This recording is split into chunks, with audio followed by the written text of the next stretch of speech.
Hello, and welcome to the Punk Rock Libertarians Podcast, episode 554. I am Jared, Jewish Lightning, and I'm here with James Babb, the enemy within. So good to be here, broadcasting live from the secure and undisclosed compound. And I'm also here with Kyle, the token minarchist. Hey, everybody. I'm happy to be here tonight. And last but not least, special guest here, Eric Dietrich of ericdietrich.com.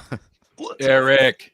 Yo, so glad to be with you guys. I made sure to come in extra uninformed so I can just fire off some hot takes off the dome. Nice. That's It perfect. always helps to dumb yourself down to our level before you get here. Yeah, I don't know if you can out-uninform us, but good luck to you. No, what is ericdietrich.com? Is that music? Yep, Porn. this music. Most also active on YouTube, so if anyone can subscribe to my YouTube, very much appreciate it. You can see some of my That's toys his back. OnlyFans.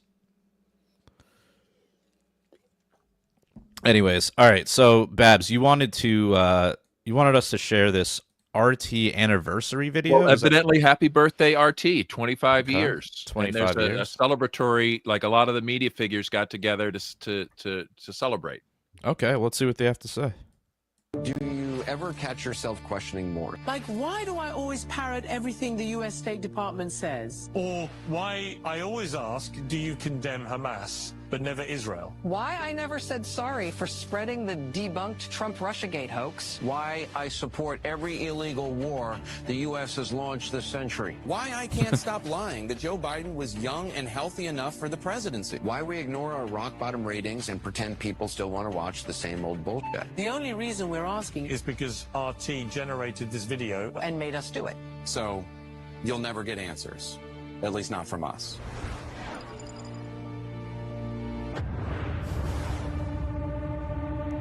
happy anniversary to RT? Wait, I may don't be cut it an off. AI, but there's no way I'm saying that. Do you ever catch yourself? We kind of Wow. botched the ending there, but I didn't botch it. That was the ending. did it stick at the ending? No, that was it. I guess maybe my feed just like kind of hiccuped at the end. Maybe. She said, happy anniversary, RT, but I'll never say that, or something like that. Right. So, I mean, yeah, at least they put a disclaimer on there that it's AI generated or that it was parody. I still think it would fool, I don't know, 50% of people would think it was real. Yeah, this stuff's getting scary, man. They just make videos and you can't tell, you really can't distinguish real from fake, and you don't know what they're saying. But I mean, it was really well done. Like, so. Remember, I don't know. RT's the one that's been like banned in this country since when? Right? Since the war in Ukraine started. Yeah, they say it's like Russian state-run or state propaganda. State-run propaganda. Right. And it that is true. It's like NPR or whatever. Yeah, it is influenced by the state. It was Adam Kokesh's thing, right? Wasn't he on Adam versus the Man? Didn't they have a show on there? Yeah. They've had a lot of libertarians on there. It's should kind of get- like in order to actually get a platform, you kind of have to go to like the enemy of your enemy and be like, hey, can I get a show here? I just want to Like, we dunk could on be- the maybe U.S. We could be huge in China right now. Yeah, that's TikTok. At least it used to be TikTok. Could we get AI to like translate us in real time into like, Chinese? yeah, why not? Probably, yeah. Yeah, I'm sure we could figure that out. Was RT on television? It was like a TV show, right? Or TV network. Like a Yeah. channel like a cable channel. Yeah. No, I always just saw it on YouTube, but yeah. I think it was a real channel. Eric, I do you used ever to- watch RT? Oh yeah, I used to watch Chris RT America. Hedges. Well, RT America was like the American Right. channel, and Yeah, RT Chris is an Hedges had a international show. news channel. I met Wasn't that Chris where Hedges- Max Kaiser was on there, that show? Yes. I met Chris Hedges at the first Rage Against the War Machine rally that we were at. He spoke at that. He had an awesome show. He's like a great journalist and author. And then I used to like Jesse Ventura on there too. Yeah, Oh yeah, man. yeah. It was a good channel. I wish I He's- could do the impression. I like Like Dan Soder does an impression of Jesse Ventura that's really funny, or Will Sasso does a really good one too. Was that conspiracy theory show? Yeah. He had, I think, various shows on there through the years. I think there was at least one other one too. Well, I think the conspiracy theory one was on like major networks, right? Like, I think that was on like FX or something. I forget. I was supposed to be on that show, and I actually filmed an episode, but they never aired it. So, like, that's what level of conspiracy is that? Put that on the Patreon. I think you've told us about that, but what was the topic? Something about the TSA, and this was like 2010 or whatever. It was a long time ago, and I don't know. Maybe the story just didn't come together the way they wanted it to, or right? Yeah, I don't know, but I had to go all the way to Minnesota, and then like. Later, like years later, I met Jesse at what was that? It was a cryptocurrency conference in Colorado in like 17. Nexus Earth. Anyway, these guys they bought all the celebrities. Ron Paul, G. Edward Griffin was there, Jesse Ventura. Many more heavyweights. Doug Casey. It just went on and on and on. But anyway, got to meet Jesse. Jesse didn't remember. He didn't remember anything. I don't think he even remember he did that show at all. And the entire show. Yeah, like he also had his book. He wrote a book where there was like a whole chapter about Ross. And like Lynn asked him about it. Oh, thank you for mentioning Ross in your book. Who? Like, what are you talking about? Like, he didn't even read his own. He probably didn't even write it. He probably just had someone ghostwrite it. But he's got brain damage. He was a wrestler. He also right? bashed his head a million times. That might have been. There might have been cognitive. It might have been a cognitive situation going on there. Like, yeah, probably. Yeah. I mean, you don't have to write your own book, but you should at least read it. He probably just forgot. You know what I mean? Like, I don't know.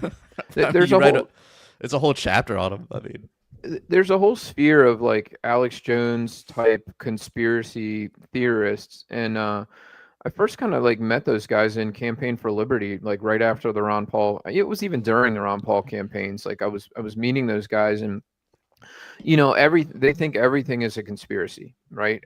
Literally almost everything, and it's very hard to separate the truth from fiction with them. And a lot of times I think they're right, but it's because like everything actually is a conspiracy. That's the problem, I don't know, man. Like so I posted about it on it was I want to say it was an Alex Jones and Tucker. I forget what's the guy's name. Tucker Carlson. Yeah, I think it was Tucker Carlson. And Jones was going on about the globalists or whatever. And he thinks he has it all worked out, and he's like, though they're going to do this and they're going to do that, and this is all part of a master plan. This is all the globalists, and I was just like, I don't know. I just feel like people attribute everything that happens to some secret shadow group's intentional plan, and they think everything is orchestrated, everything is planned out, and I don't really agree with that. Like I think. He's like, well, they're weakening the economy because then they're going to take over. They're going to swoop in with their whatever the global currency is, or, and I was just like, I don't know, man. I think we just don't understand economics in this country, and we just follow really dumb policies, and then we get the results. Yeah, of don't those attribute policies. to malice what you can attribute to stupidity, right? But Yeah, don't underestimate the malice either. Okay, It's stupidity, but like they really think they know what they're doing. But if you know any economics at all, like from a free market perspective, they're intervening and butchering. They're messing things up. It's like trying to support the housing market or trying to promote housing, and then you have a housing bubble and nobody can afford houses. And it's like, well, you've been pumping money into the mortgage market to the point where these government-owned entities own 50% of the mortgage market, and you're if you force banks to lower lending standards, and you've done all that you could to get people into houses, and meanwhile, and then you're surprised when the prices go up. And the same with school tuition, and the same with healthcare. And it's like the more the government gets involved, the higher the costs get, and then the more people want the government to get involved. Yeah, and everything then they subsidize. repeat. Now, as right. the statist in the group, Kyle, how are you going to handle that? Well, it's interventionism is the political philosophy of just government trying to tinker in the market and trying to nudge the market in the direction that they want to go, whether that's cheaper education or cheaper healthcare or or cheaper housing or cheaper food. It's like everything that they subsidize ends up costing more. Or they how put do you wage stop and it? price Is my controls question. in. We all know how it works. You put all this power in a basket, like healthcare. You put it Yeah. all in one basket, and then there's just, of course, the major corporations have to. You put a handle on it. They're going to come in and grab it, right? Right. Like Well, you concentrate all that power, and then you get multi-billion-dollar international corporations just can't resist, and they're by all the politicians. You've got the rotating staff, you've got regulatory capture, the money flows. All they have to do is be like, oh wait, you don't want to give money to old people, you savage. And then they get any kind of boondoggle they want over and over and over again, no matter what it is, and it's always a transfer to the bankers. Oh yeah, help with student loans. Well, gee, who's going to get the money? Oh, the bankers. Okay. Like everything is since everything's for sale, everything gets bought. And just how are you gonna make that work as a statist? Well, I think, somebody was like grilling me. They're like, what have Rand Paul and Thomas Massie ever accomplished? And I'm like, well, they're minority. They're in a tiny minority in Congress. It's a governing body that's a large group, and they're like the only ones that think the way that they think. So yeah, they haven't legislatively accomplished much, but if there were more people like them in there, then you would see some bills being passed, and you would actually start to see radical social change. So it's hard for me to imagine us getting to that point just by winning arguments and getting good people elected. I think it's way more likely that we're going to like go off a cliff at some point, right? Because, I don't know if you guys saw, I think the national debt just hit 38 trillion. It's like every freaking what creates the turning point is my question. Like, to me, this seems obviously futile. The thing's running off a cliff. Jump out. But the people that be like, no, we can steer government back onto the road here. How are you going to do that? No, I mean a crash would create a fork in the road where we could go. Hope that we could recognize what we've done wrong and maybe go in a better direction, or we can go in a worse direction. Right, the worst direction would be sort of the Bernie Sanders direction, or more government control, more government takeover. But the worse it gets, the more they demand stuff. Like, you look at this chart, the U.S. debt clock. I think it should be called the U.S. government debt clock, in my opinion. I think it should always be, and instead of saying, like, it says like per person or something. Yeah, per citizen. It should say per congressman, right? Yeah. Or per lobbyist, right? Yeah, it should be on their. It should be on their bill, right? Yeah, like this. What does this have to do with me? Your brand new baby owes? No, I don't think so. Well, we have a debt-based monetary system, so as long as we have currency, we're going to have debt. Like, wait, what's the Doge clock part of this? Look at that. Is it running backwards? I don't. Let's see. The Department of Government Efficiency, the real-time savings objective from reducing government waste, fraud, and abuse. Objective. Notice the keyword objective. Yeah. The 214. I don't understand billion? what the second figure is, though. Yeah, I don't really understand what that's. They probably put it in when people were taking Doge seriously. Yeah, I haven't even heard the word Doge in like 6 months. Oh, you're still talking about Doge? Oh, people were talking like that's yesterday's news. Why does their goal keep moving? Like, it says Doge clock goal, and then the goal keeps like shifting. Like I said, I don't understand what that figure is. But I mean, I'm just curious. I mean, as somebody that's been watching this thing for years and years and years, and it just escalates and escalates and escalates, and nobody seems to care, and the bankers get more and more of the money. They're spending more on interest and debt service than they are on even national defense, which is like $1 trillion.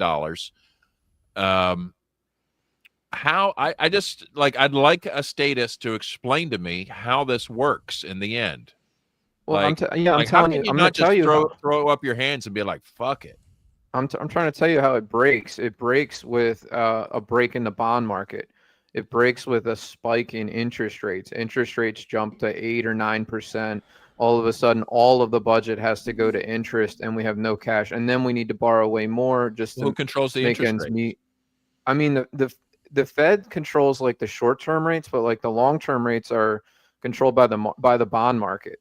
So if our creditors are ever just like, you know what, I know you guys say these are AAA rated, but the inflation and the risk of this is too high. And we're dumping. Who are bonds. the creditors? Who are we? Who is the U.S. borrowing money from? I mean, Japan. the Federal Reserve is our number one creditor. So like, obviously they're, sort of always going to be there creating money and buying bonds. But like external third parties really care about getting their money, and that would be like pension funds. And investment funds, banks own a ton of bonds, treasury bonds, right? So you have your deposits at Bank of America, and they've used your money to buy treasury bonds. You know what I mean? So yeah, like I try not to own treasuries. Like I don't want to own treasuries because I don't want to invest in the empire. But it's almost impossible not to, because you're my money's in my savings and loan, and or my credit union. And what are they probably doing with it? Probably buying treasuries. They buy treasuries, and they also park it at the Fed. So the Fed's been paying like 4% or a little bit more interest on reserves. So banks have been encouraged to just take your money and just park it at the Fed. How are these? I guess somewhat related, but how are these? Like high yield savings accounts, how are those generating? How are they able to like pay that kind of interest? Again, I think they're parking it at the Fed. Although I think at the 4% ones, like that's right around what the Fed is paying on reserves. So I don't know how they make a spread on that. I would think it would have to like 3.65. Yeah, I mean, I have one. It's like 3.7 or they were 4. So they take your money and they put it in their bank, and now all of a sudden they're just making free money. So I don't think there's that's any. I mean, there's no sign of people. I mean, even though like other countries may be trying to de-dollarize, it's not like people aren't buying treasuries anymore. So I don't.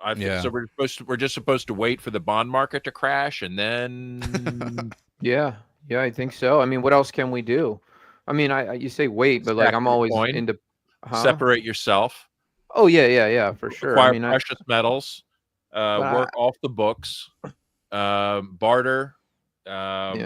Use Bitcoin, gold, barter. Don't pay. I mean, presumably we all pay the taxes we're supposed to pay. Presumably, so you can't go on YouTube and say like, don't pay your taxes. Right? People I know have done that and gotten in big trouble. I would never do that. Yeah. So when they Eric, put up you like Bitcoin or gold? Oh, sorry. Can you say that again? Do you like Bitcoin or gold or anything like that? Are you into any of that? For sure. I've only started watching gold recently. But yeah, like even if you compare that to Bitcoin, Bitcoin's just like the champ right now, and the potential is greater than unknown potential. Like it's crazy. So I have been putting my money on that. So okay, not against gold either, but allegedly. Yeah. Do you spread it out to different cryptocurrencies or just Bitcoin? Dude, I messed around in the beginning when I didn't know any better, and then just converted everything to Bitcoin. I might have Ethereum still. I actually am not sure if I do or not. I'm just doing the hold strategy. Just hold. Hodl. Yeah. Do you ever feel like though, like we're I mean, because that's where I'm at too. Like, I don't have first of all, I don't want to generate any quote unquote taxable events by buying and selling, and like doing trades or anything like that. Like, so I don't want to do that. But also, like, I'm busy. I don't want to. I'm not like. I don't want to study technical analysis. I don't want to time the markets. But I'm also like, maybe I'm just putting my head in the sand, because I'm surrounded by all these smart people that really are pretty clear that like the S&P 500 is probably going to crash when the whole AI bubble bursts. It's going to bring down the S&P 500. It's going to be a bloodbath. It's going to bring down Bitcoin. It's going to bring down it's going to be just a massacre, right? At some point. but maybe will it be this year, next year? But this whole AI thing is so inflated, well beyond. I lived through the .com bubble, and I know we talked about that some last week, but the bubbles bursting are very painful. So just brace. Well, but it depends on how it bursts, right? Because if it bursts suddenly and catastrophically and there's no value to soak it up, then yeah, it's going to be bad. But I mean, if it actually does end up generating a whole bunch of value and the value catches up to the price, like you might have you're going to have a bunch of businesses going out of business for sure, like that are just .com or yeah, whatever, like you're going to have your pets.com, but I mean the .com bubble still resulted in a whole bunch of like incredible companies that came out of it, right? But so the question is that going to happen this time around? Right? Like, so yeah, there will be survivors, but there's going to be a lot of losses. And let's just say Nvidia goes down, right? I mean, I doubt that's going to happen. But it could. I guess so. Well, or some of these AI companies, they're talking about like ridiculous expenditures and no revenue compared to like building new data centers that are obsolete in 5 years, billions in data centers and all this, like money's going into it, but the revenue's not coming out. And I mean, that's how Amazon was at the beginning, right? It took a long time. That's how every tech company is. I mean, yeah, they're like, we know this is going to pay off eventually, and probably still. I don't even know if Uber's like making a profit yet. But well, exactly. But this is one of those situations. But it's on a scale that we've never seen before, and so like when it snaps, it can snap hard. And the S&P 500 is dominated by the Magnificent Seven, which have really had all the great returns for everybody over the past couple of years. And what are those? Could you run through them? Is it like the top seven? It's like what? Meta, Google, Nvidia, Apple. Is Apple in Apple there? probably, like all the FANG, Netflix. Well, I guess that is FANG.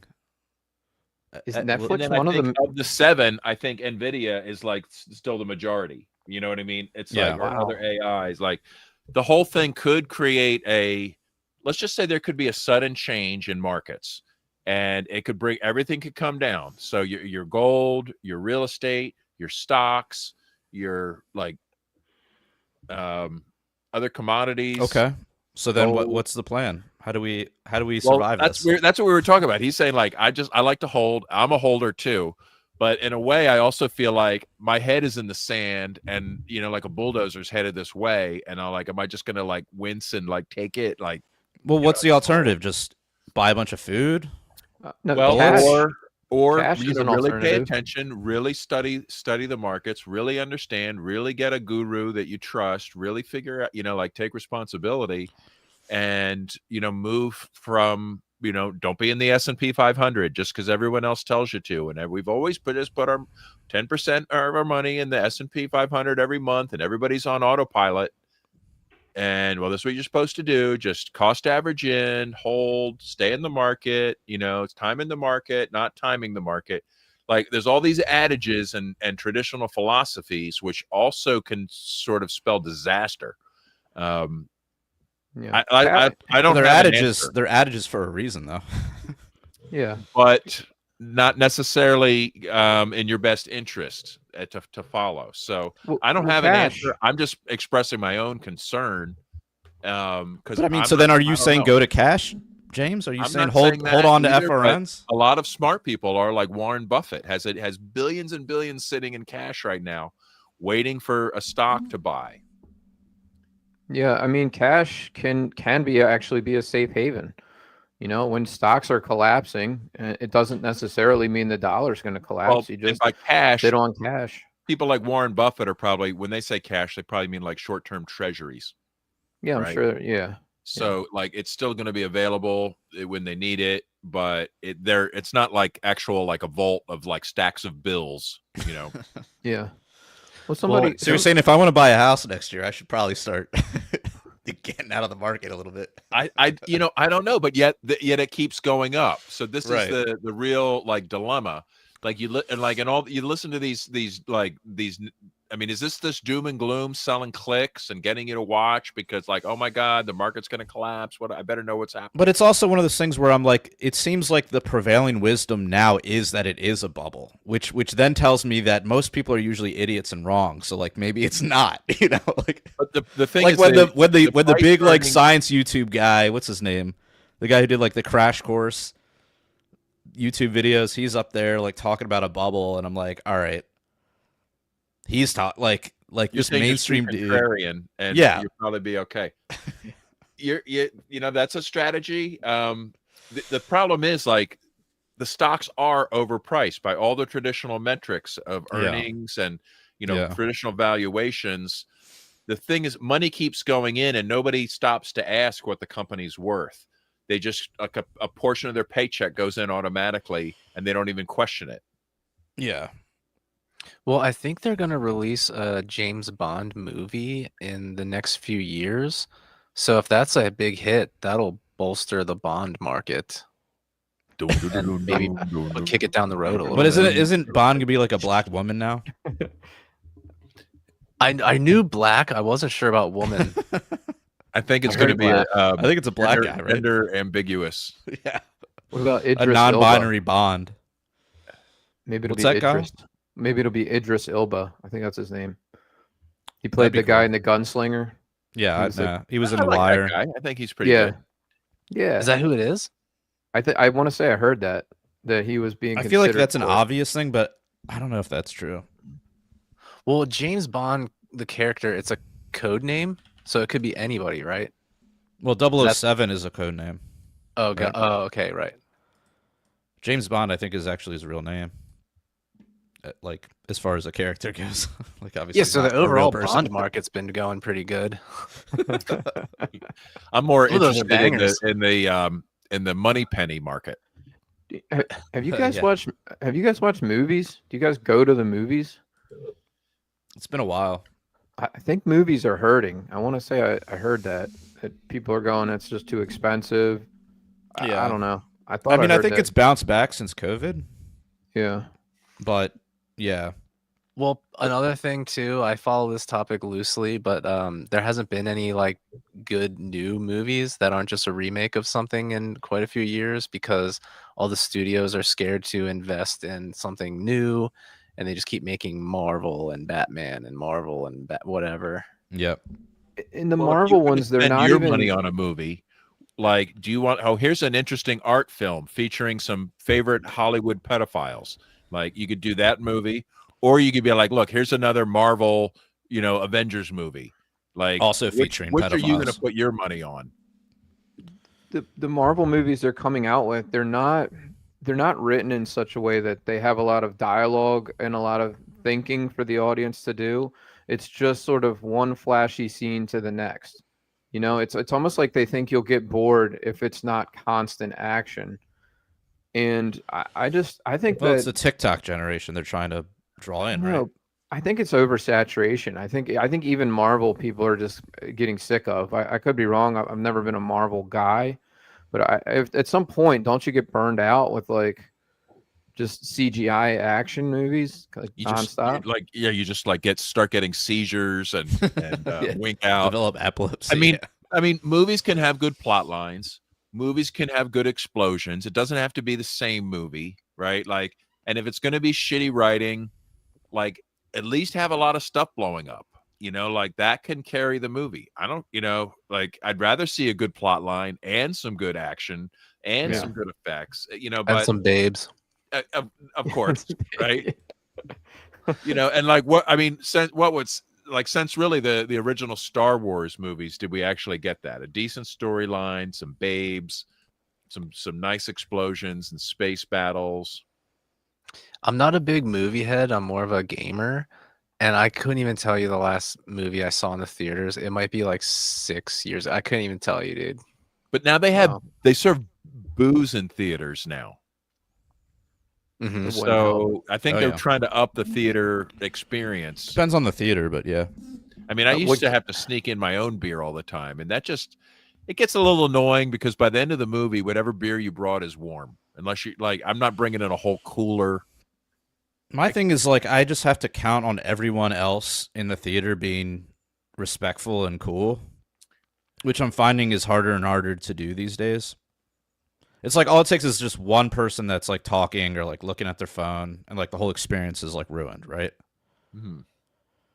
So I just prefer to watch movies at home, or It breaks your immersion, right? That's what you're saying. well, it's just a distracting and annoying if someone's like talking during a movie, right? Yeah. I was can't say going I've to movies experienced when that. I had the fancy girlfriend. You guys remember me talking Yeah. about her? And we called them films, right? We went to films. We Right? went to the weren't going cinema. movies. Yeah, we were going to films, and they were at the independent art theater, community supported. See that I like. Yeah, if you go to like the Charles, or not the what is it called? Yeah, the Charles Theater in Baltimore. It's like an old theater. Like they show some modern stuff, but it's also like a lot of art films and stuff like that. But like you're only going to that theater if you're like actually interested in watching a movie, not just killing Or just an trying to afternoon. do stuff with your fancy girlfriend that she Yeah, likes. yeah, or you're yeah. But either way, like you're gonna be pretty respectful. But if you go to like the Towson movie theater, it's a total gamble. It's a total gamble. Like I did not sneak in beer when I went to like the Bryn Mawr Theater, like for the art shows. Like I should have snuck in You beer. should have, yeah. But I was like, At least a vape. I guess pen. I was trying to be on make a good impression. I'm like, what was she was like a member of the theater, and like I didn't want her to, if we got thrown out, Yeah, like she she What loses about her a membership. Like I took my mom to a play. That was kind of cool. It was very expensive, but did you sneak your own beer into that? no. It was at the Hippodrome in Baltimore, where they do plays every week. A lot of we theaters sell- do sell sell beer there. wine and like have bars. Kimmel Theater, Kimmel Center in Philly. You guys ever been to Kimmel Center for like? I mean, dude, when I went to orchestra? Broadway, I saw a show on Broadway. They had alcohol. They probably had alcohol. They had like it was like we went and saw Wicked before it was the movie, and they had like Wicked, like they had cups that had like they had a special Wicked like cocktail you could buy. See, they're really trying to up the game on the arts, and I respect that. Like the Kimmel Center, you can get like a double wine in a basically a large sippy cup, like, but it'll get you through to intermission, like then you can fall asleep. yeah, like it's good. Yeah. What game are you playing, or games, Eric? I'm on PlayStation. Been playing Rocket League for a while. No kidding. Damn, you're still playing that? It's from awesome, time to dude. time. It just turned 10 years old this year. It's a masterpiece shit. of just like competitive gaming. I'm not that good. I still play Marvel- GoldenEye on my N64. What are you talking about? Classic. Played that Actually, I one. wish I could, but it broke. So no. Damn. Yeah, I had friends that played Rocket League that they were really into that. I think I tried it once. It's like I would say that they're like RC cars, but they play soccer. Yeah, and the learning curve is kind of steep, but like It's it's so extremely hard. fun. The skill ceiling is extremely high.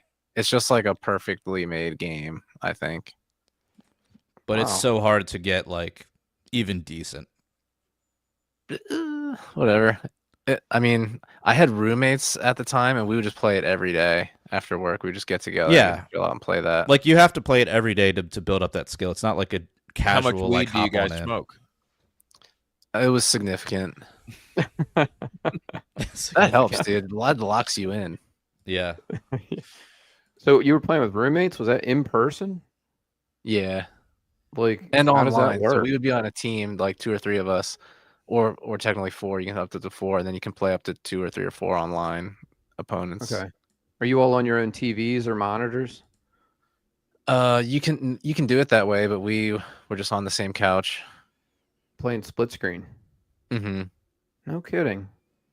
Yeah, that's how it used to be, like back in the day. Like everything was split screen, multiplayer. There was no online.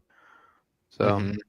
that's Yeah, interesting. we would do LAN parties back in the day with like Halo, and people would haul TVs and like LAN cables and stuff. Yeah. I try to, I don't know, I've struggled with like game addiction in the past. I feel like I'm in a pretty good spot right now. I'm not playing very much, but yeah, I used to play Quake. That was like my game of choice. Quake 2, actually. But Anyway, My Rocket favorite League. video game is Angry Birds 2. It's for ages 3 and up. Played some Angry Birds. You shoot the birds at stuff, right? The slingshot. Been a classic game for a decade, or at least over a decade, I guess. I bet it has been. Jeez, time flies. So, Bab, how many national parks have you entered illegally since the shutdown? I'm hoping to. Well, first of all, I think it's legal to enter them all. I don't think anything's really? closed. I just arrived here in Maine, and what is that? So this is it's from the dudes posting their W's account. It says going to the cool. national parks while the government is shut down. I actually haven't watched this, but Alex shared it, so let's see what happens. All right, day 11, government shutdown, Arches National Park, and here. All right. Guess we don't need a reservation to access our own government land. Sorry. It's open.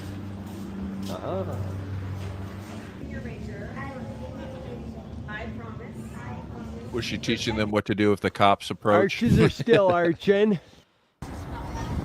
Balance rock still balancing. You mean it doesn't just like crumble to the ground when the government shuts down? Well, I mean, they do some stupid stuff. I just arrived here in Maine, and I'm going to go to Acadia National Park tomorrow, probably. Yeah. And I mean, I wanted to get here during the closing just to, enjoy it. I was here when it was closed during COVID, and that was pretty wild. Like the trails are still open.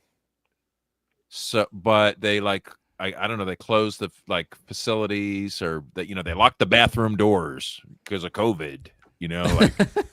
So you just gotta piss in the woods. Some of the dumbest shit like that, right? Remember how it was the COVID era? So right. and you got some retarded idea, do it. Was the. But so you could, so the gates were open, you could get in, but just no government no agents wandering around. There's no gates. At Acadia, there's a loop road that has one checkpoint.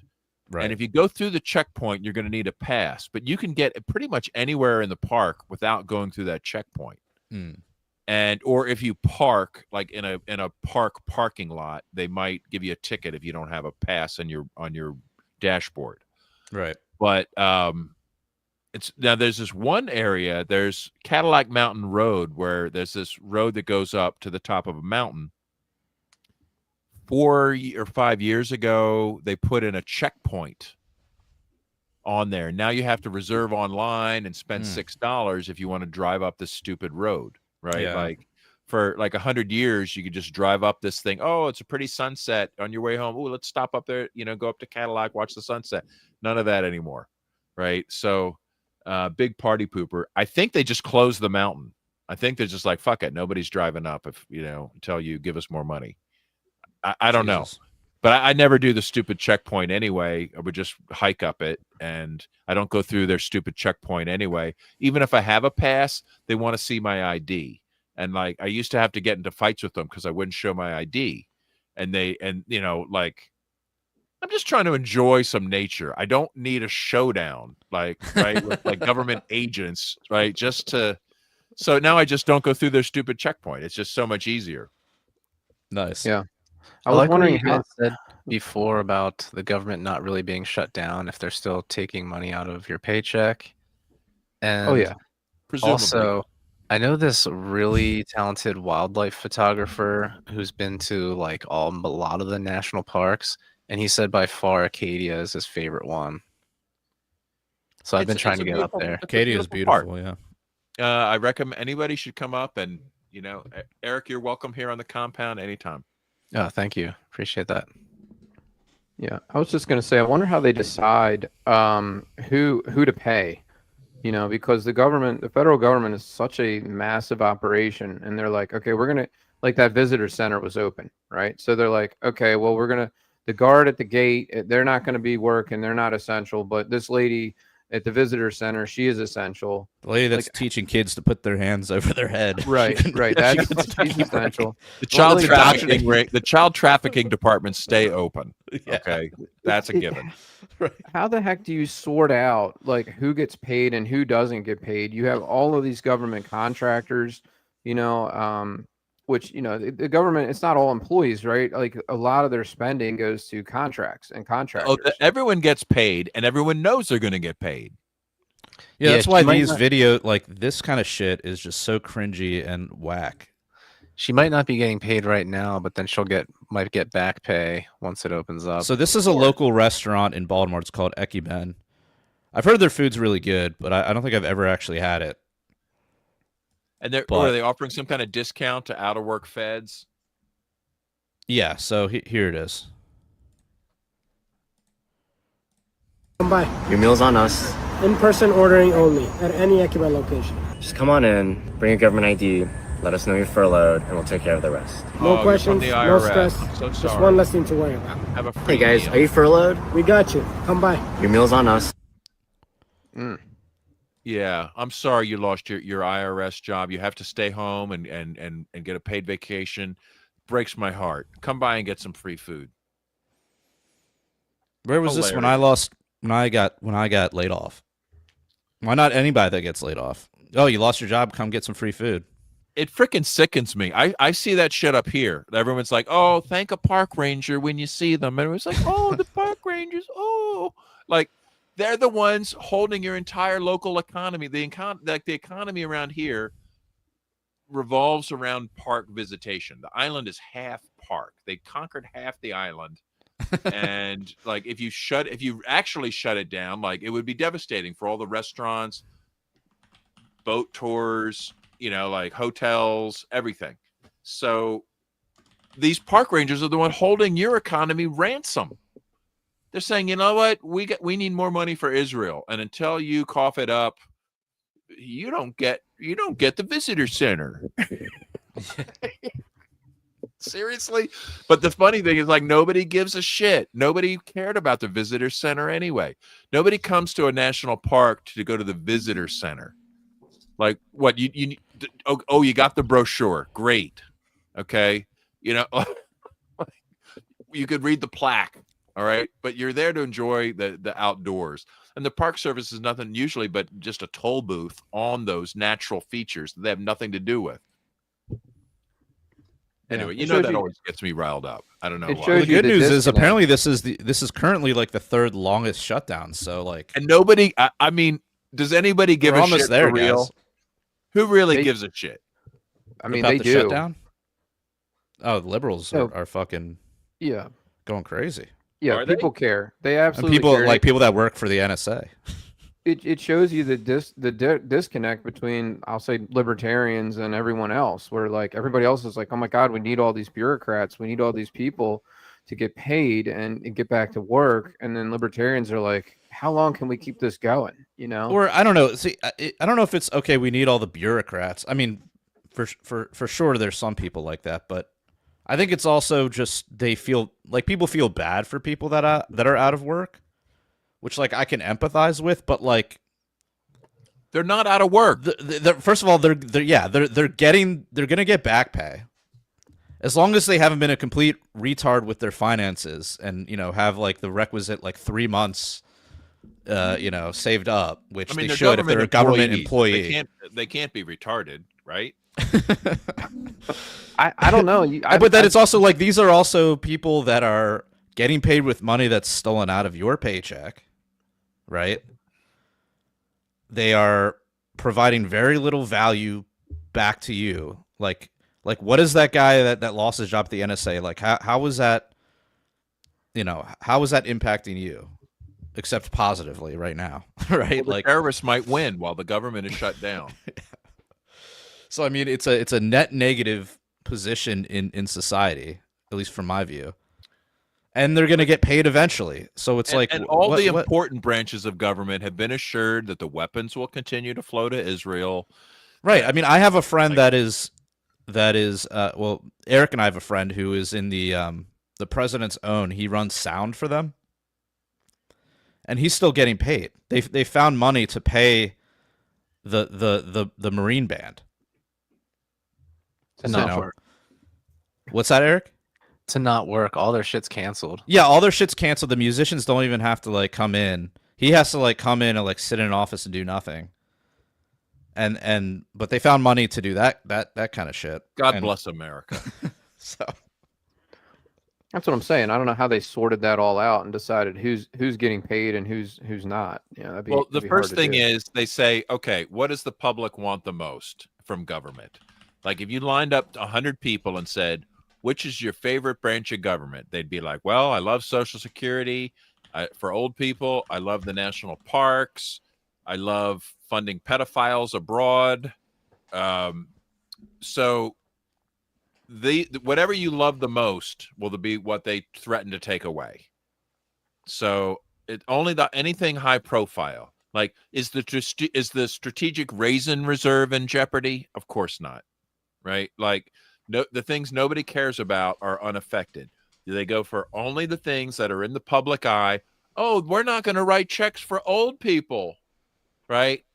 Suddenly everyone's pissed, right? So they pick them for what's going to generate an outrage. That's the whole purpose of the shutdown, is to generate a response and be like, give us our government back, you bastards. We demand it. And then people do. And then they're like, oh, well, graciously turn your government back on because we love you little people. You know, like give us your money. I've been seeing a lot of food stamp videos. So like these people are like, I'm really scared. We're going to lose my food stamps. And I have like 4 kids and no income. And, you know, the government better give us our food stamps. So I've seen a bunch of those videos. We could only wish that was true. But of course, it's not true. The food stamps come from the states anyway, right? I guess there's federal money involved, but yeah, I think a lot of federal money. Let the states handle it. Has anybody really threatened to turn off food stamp money? I don't think so.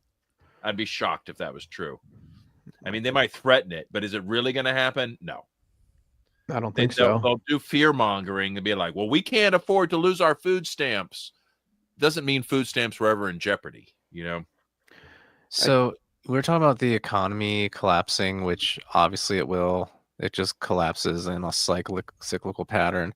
And then I think that'll probably be the cue to like usher in the central bank digital currencies and or stable coins. And then they'll have that power to just like turn the money on and off and like tell you what you can and can't buy. Think of like, oh my God, did you download the app to get your free money? Oh, I got mine. Oh yeah. And it tells me I'm not vaccinated. Oh, good. I mean, I don't know. You still have the same.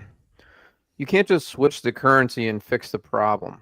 Like it's not that easy. You still have no one will think of it as a currency switch. They'll be like, oh, I got my, I got my Freedom Bucks on my Freedom Bucks app.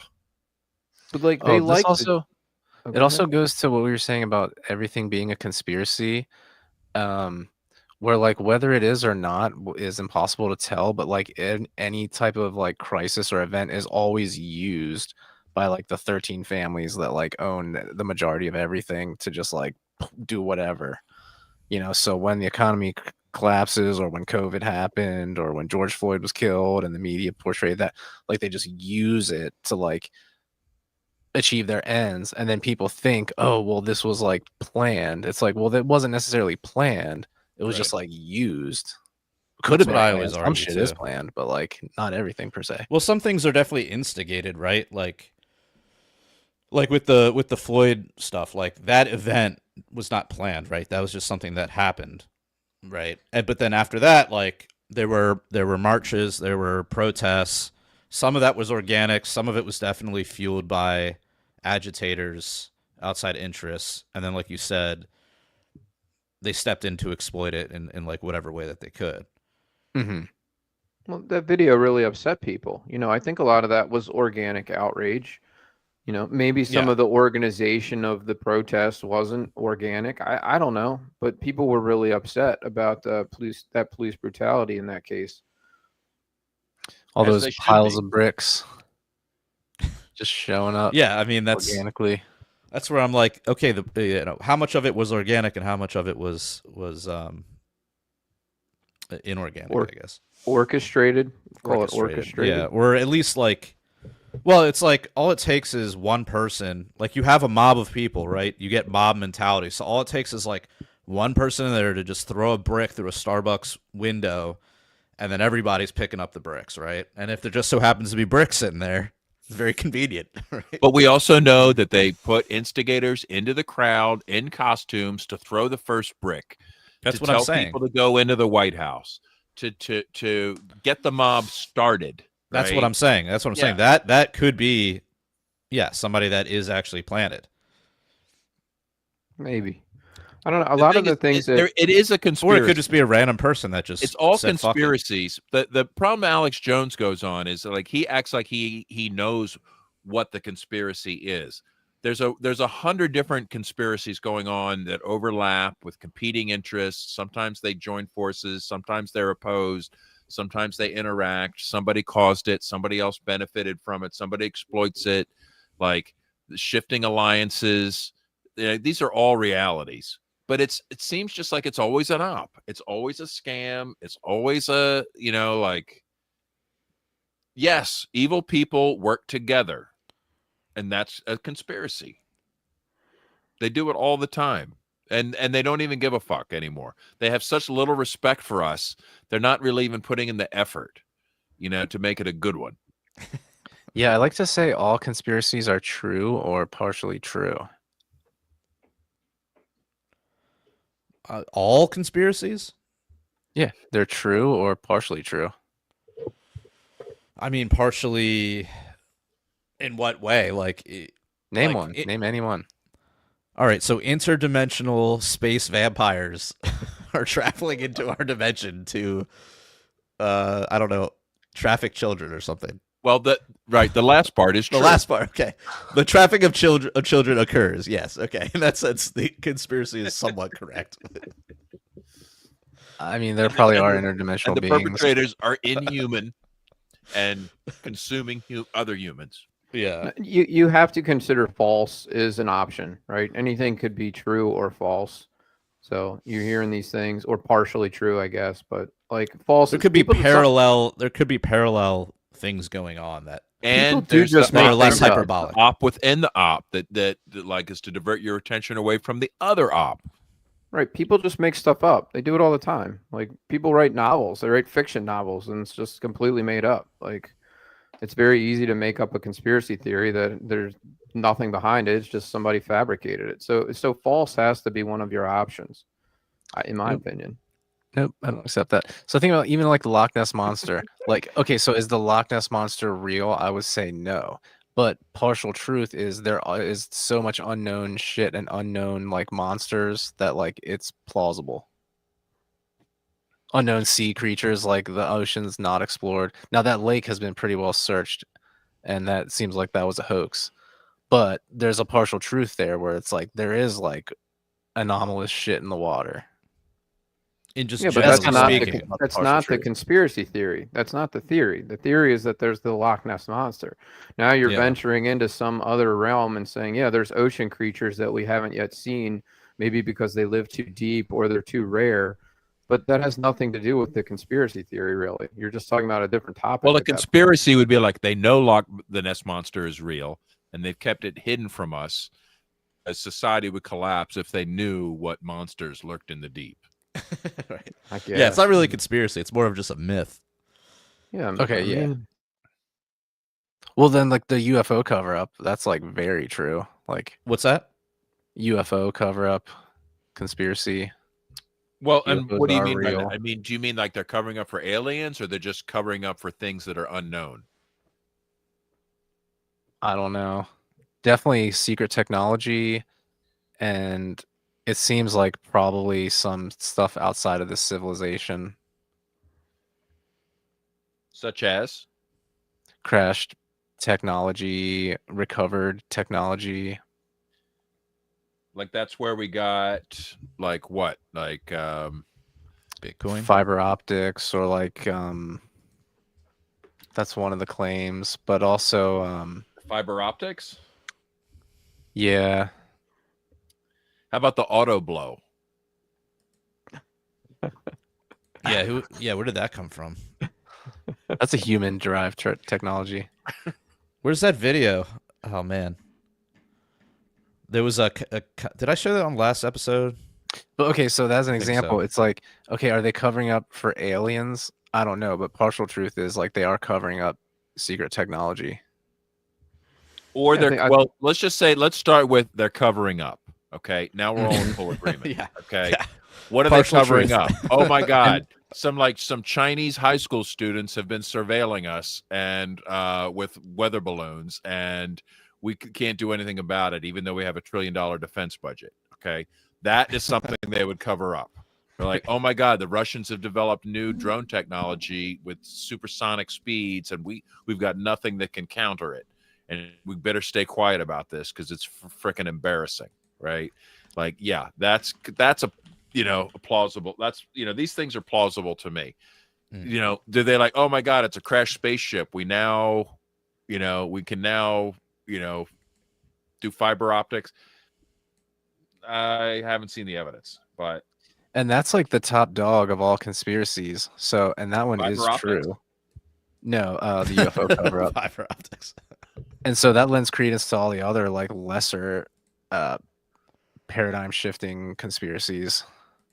It's like if the major one is true, and which it is.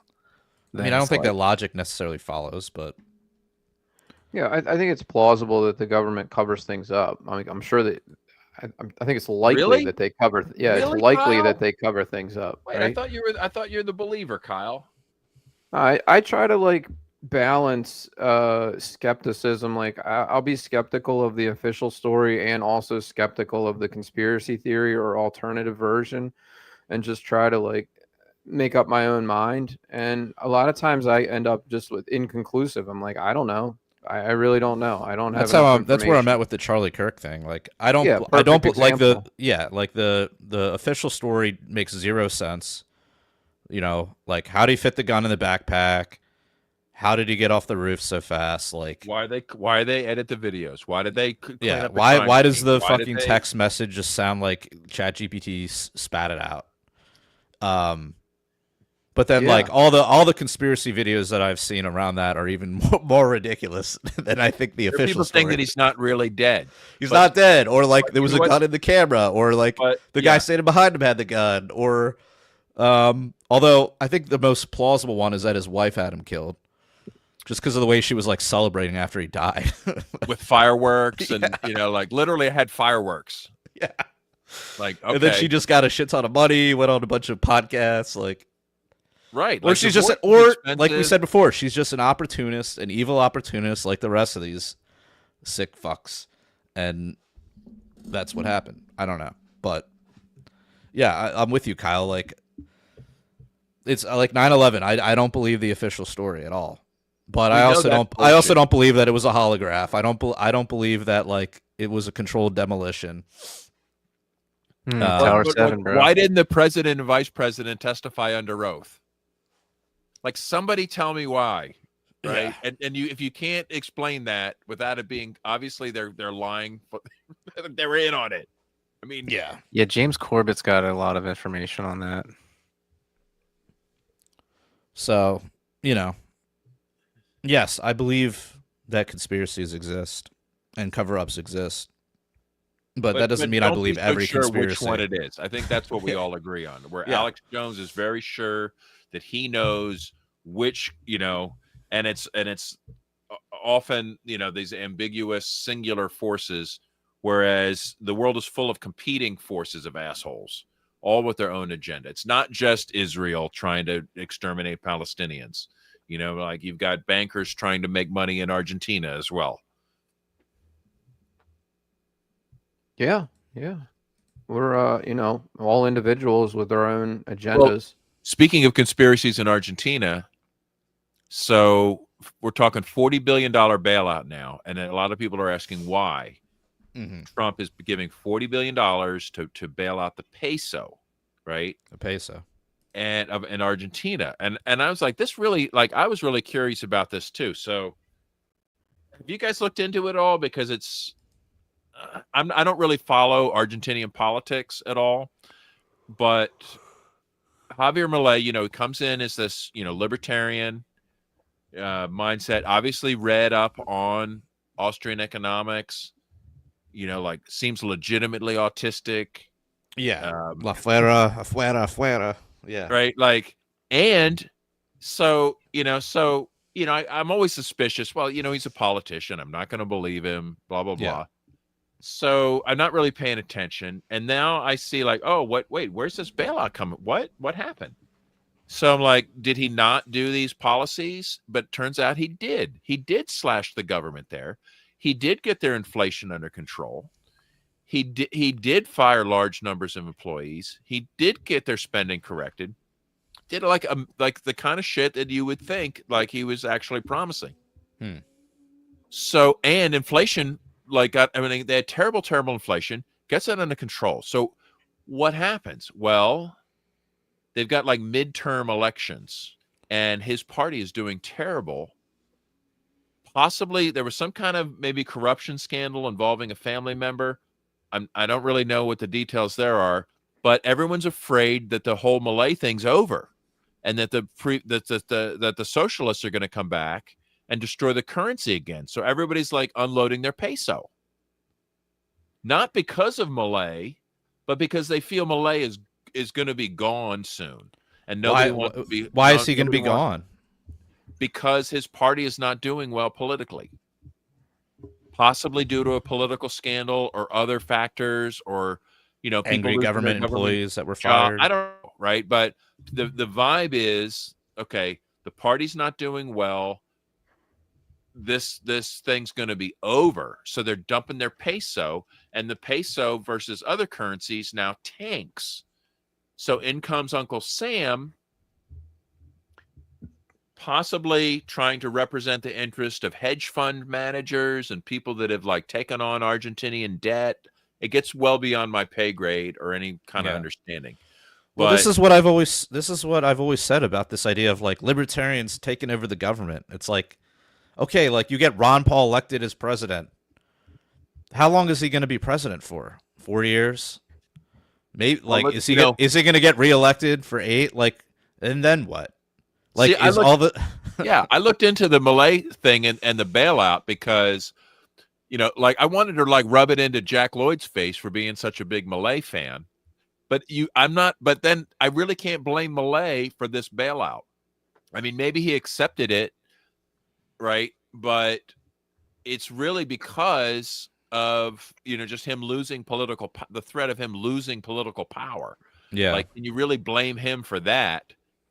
When they're like people see him on the way out and are afraid the country's going to go back to shit. So, but how much of that money is he sending to Israel? Well, that's like, and then I was wondering if did Miriam just tell Trump to do that? Like, yeah, Malay, early on, remember he was like, oh, I'd love to convert to Judaism, but I'm too busy like being the running this country. But I'd really love to. Like he's on board. Like he's down. Like like what do I have to do to rule? Oh, I go to Israel. Okay, hi. Like so. I mean, does this bailout look like it's going to reverse his political fortunes or? Well, and then Trump says, but you know what? If Trump loses, you don't get the money. Like oh Jesus Christ. If Trump loses, what? Like people like Jimmy Dore have been mocking Malay, being like, "Oh, now he's a Mr. Libertarian, needs a bailout." Like they're really getting some mileage out of it. Yeah. And they think that he's destroyed their country and he's sold off the resources to corporations, and austerity to the left is, a criminal offense. Right. You're taking away our, everything that we're supposed to get. Anyway, I think it's interesting, but I don't know. Do you guys want to? How can Trump spend $40 billion? Right?